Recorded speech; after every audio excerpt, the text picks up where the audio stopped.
IPL 2024 10টি দল প্রায় 2 মাসের মতো সময় ধরে খেলতেছিল, যেখানে লাস্ট 4টা দল এই পর্যন্ত টিকে আছে, যারা কিনা হলো Kolkata knight riders, sunrise Hyderabad, Rajasthan royals ও বেঙ্গালুরু। আর কোয়ালিফায়ারে আজ প্রথম ম্যাচ মুখোমুখি হচ্ছে কলকাতা ভার্সেস সানরাইজ হায়দ্রাবাদ। আগামীকাল মুখোমুখি হবে রাজস্থান রয়্যাল ভার্সেস বেঙ্গালুরু। তো প্রথম কোয়ালিফায়ার হিসাবে আজকের ম্যাচটা, অর্থাৎ আইপিএল 2024-এর বিধ্বংসী যে দুটি দল, যাদের ব্যাটিং লাইন আপ প্রচণ্ড পরিমাণ স্ট্রং, তারাই কিনা আজ মুখোমুখি হতে যাচ্ছে। তো ম্যাচটা খুবই চমৎকার হতে যাচ্ছে। আপনারা এই ম্যাচে কাকে সমর্থন দিচ্ছেন বা প্রেডিকশন করুন আজকের এই ম্যাচ কে জিততে পারে।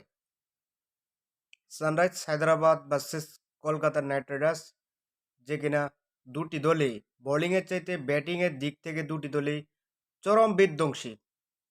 আহমেদাবাদ স্টেডিয়ামে আজকে সন্ধ্যা 6টায় ম্যাচটি অনুষ্ঠিত হবে। আপনারা প্রেডিকশন করুন এই ম্যাচ কে জিততে পারে। আর আজকের এই ম্যাচ, আমি ব্যক্তিগত মতামত হিসেবে বলি যে আজকের এই ম্যাচ বেশিরভাগ সম্ভাবনা আছে, আমি মনে করি সানরাইজ হায়দ্রাবাদ উইন হবে। কেননা তাদের যে বিধ্বংসী ব্যাটিং লাইন আপ, পাশাপাশি বোলিং খুবই ভালো।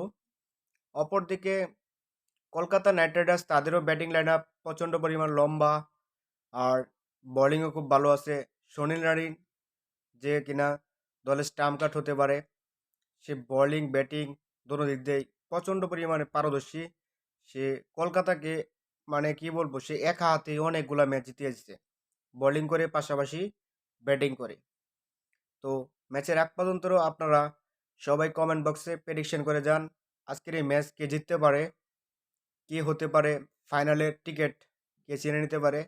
আর আজকের এই ম্যাচ থেকে যে জয়লাভ করবে সে সরাসরি ফাইনালে চলে যাবে। আর যে হারবে, আগামীকালকে যারা খেলবে বেঙ্গালুরু ভার্সেস রাজস্থান, ওই ম্যাচ থেকে যারা জিতবে তাদের সাথে এই ম্যাচে যারা হারবে তারা, আর পরবর্তী ম্যাচকে যারা জিতবে তাদের সাথে লড়াই হবে, অর্থাৎ দ্বিতীয় কোয়ালিফায়ার। আর এই ম্যাচকে সামনে নিয়ে আপনারা সবাই প্রেডিকশন করে যান আজকের এই ম্যাচটা কে জিততে পারে। যারা প্রেডিকশন করবেন তাদের জন্য, যাদের কথা সত্য হবে, যারা প্রেডিকশন করবেন তাদের জন্য উপহার আছে। তাই সবাই ভিডিওটা শেয়ার করে আর কমেন্ট বক্সে আপনারা প্রেডিকশন করেন আজকের এই ম্যাচ কে জিততে পারে।